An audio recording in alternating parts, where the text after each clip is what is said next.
Ukraine की राजधानी Kyiv में कासगंज के शोभित माहेश्वरी काफ़ी दिनों तक फंसे रहे और जो परेशानियां उन्होंने झेली आज हम जानेंगे उनसे। शोभित माहेश्वरी सकुशल कासगंज पहुंच चुके हैं और ईटीवी भारत के साथ बातचीत करने के लिए तैयार हैं।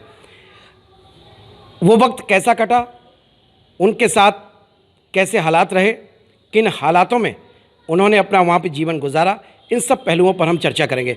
ईटीवी भारत पर बहुत बहुत स्वागत है शोभित आपका। सबसे पहले तो ये बताइए कि आपको पता कब लगा कि युद्ध जैसे हालात होने वाले हैं? युद्ध शुरू नहीं हुआ था, क्या आपको जानकारी हुई थी? जी, मैं 23 की रात में कीव पे पहुंचा था एयरपोर्ट। मेरी 24 की फ़्लाइट थी और 24 की फ़्लाइट से 3 घंटे पहले 5 बजे वहाँ पे बम्बार्डिंग होने लगी। एयरपोर्ट पूरा खाली कराया गया, उसमें हम लोगों को भी खाली कराया गया और फिर बम्बार्डिंग हमारे सामने आवाज़ें आने लगी तो हम लोग सब भागे हैं वहाँ से।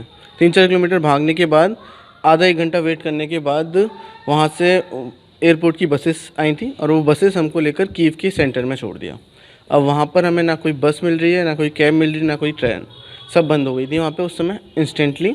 उसके बाद जहाँ पर जो सारे बच्चे जा रहे थे वहीं हमने भी उनको फॉलो किया और वहाँ पे एक कीव के हॉस्टल में हम लोग चले गए थे। फिर कीव के हॉस्टल में हम लोगों ने एक हमें मिल गया कैसे भी, तो वहाँ पे हम लोगों को अंडरग्राउंड में रखा गया, जिसे बंकर बोल रहे हैं।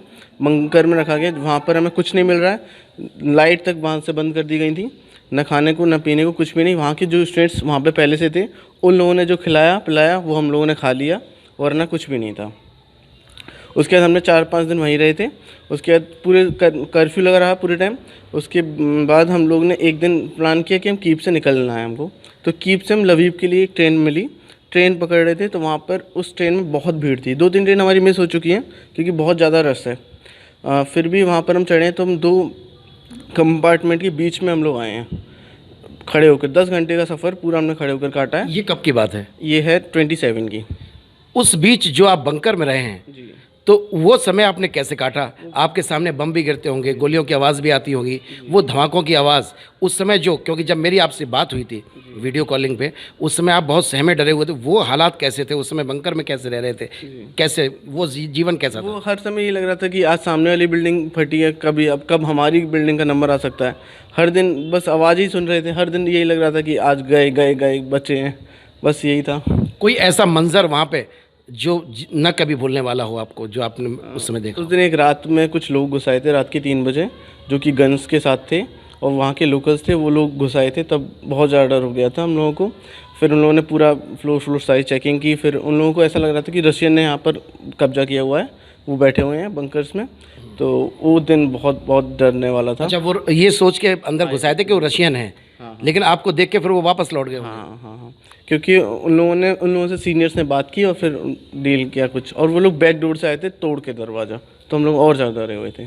अच्छा, वहाँ पर जब आप रह रहे थे तो वहाँ के जो स्थानीय लोग थे उन लोगों की क्या हेल्प रही आपके लिए?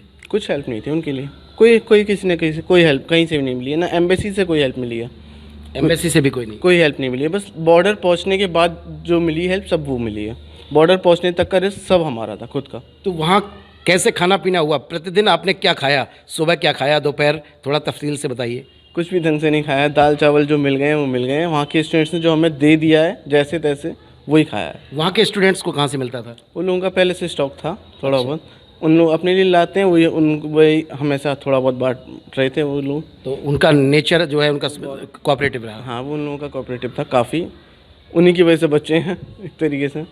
अच्छा, तो वहाँ से जब आप ट्रेन से निकले तो फिर बॉर्डर पे पहुँचने पे कुछ वीडियोस वायरल हो रहे थे जिसमें यूक्रेनी पुलिस या कौन सी पुलिस थी जो मारपीट कर रही थी, तो क्या आपके साथ कुछ ऐसा हुआ? जी नहीं, मेरे साथ तो ऐसा कुछ नहीं हुआ है, बट हुआ है थोड़ा बहुत, और थोड़ा बहुत फेक भी है।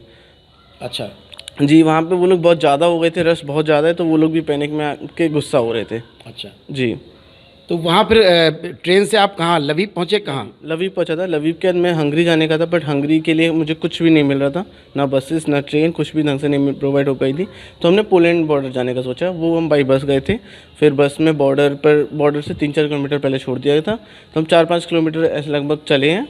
फिर बॉर्डर पर पहुँचे, वहाँ पर 10-12 घंटे हम लोग रुके हैं, खड़े रहे थे, क्योंकि वहाँ पे थोड़ी पार्शलिटी हो रही थी। यूक्रेनियंस को निकाल रहे थे और फॉरेनर्स को थोड़ा धीरे धीरे निकाल रहे थे। अच्छा जी, तो फिर फ्लाइट वगैरह कैसे आपको अरेंज हुई, कैसे आपको जानकारी हुई? बॉर्डर क्रॉस होने के बाद हमें पोलैंड बॉर्डर पहुँचे, वहाँ से हमें एम्बेसी ने पिक किया है, वहाँ से हमारी सारी अच्छी एम्बेसी ने पूरी सहायता की है। पूरी सहायता की? जी जी, वहाँ से पूरी सहायता मिली है। फिर वहाँ से भारत तक का आने का सफ़र वो अच्छा था। पोलैंड पहुँचने का सब अच्छा हुआ है। सब अच्छा हुआ? जी, फिर उन्हें वहाँ पे हमें होटल में रखा गया था, खाना खिलाया, शाम में उन्होंने फ़्लाइट भी अरेंज करा दी थी। अच्छा, जब आप वहाँ पोलैंड पे पहुँचे तो कोई ऐसा व्यक्ति, चर्चित भारतीय राजनीति के कोई 4 मंत्री इस समय वहाँ पर हैं, कैबिनेट मिनिस्टर्स हैं, उनमें से कोई आपसे मिला, बात करी? वहाँ पे मिले थे, एक अरुण जी करके हैं कोई। अच्छा। उन्होंने कैबिनेट जनरल थे पहले। वो लोग वीके सिंह जी? वीके सिंह जी, जी जी, वो हमारे साथ ही फ्लाइट में वापस आए थे। फ्लाइट में वापस आए? जी जी जी। तो ये बहुत बड़ी बात है कि कोई एक जो नुमाइंदे भारत सरकार ने भेजे, उन्होंने पूरा काम किया और आपको लेके आए। उन्होंने पूरा सपोर्ट किया। तो भारत की धरती पर जब आपने कदम रखा तो उस समय आपका जो भावना रही होगी वो ज़रा बताइए, वो कैसी रही होगी? बस बहुत अच्छा लग रहा था, बस क्या बताऊँ, उसमें बहुत ही अच्छा लग रहा था। चंद शब्दों में कुछ बताइए, कैसा लग रहा था? कुछ नहीं, बस अच्छा लगा, बहुत सुकून मिल गया, और क्या। सुकून? जी। दोबारा जाना चाहेंगे यूक्रेन? अभी तो नहीं, बिल्कुल भी। अभी नहीं या कभी नहीं? फ़िलहाल तो नहीं, मेरे को अपनी डिग्री तो कंटिन्यू करनी है भाई, कैसे भी।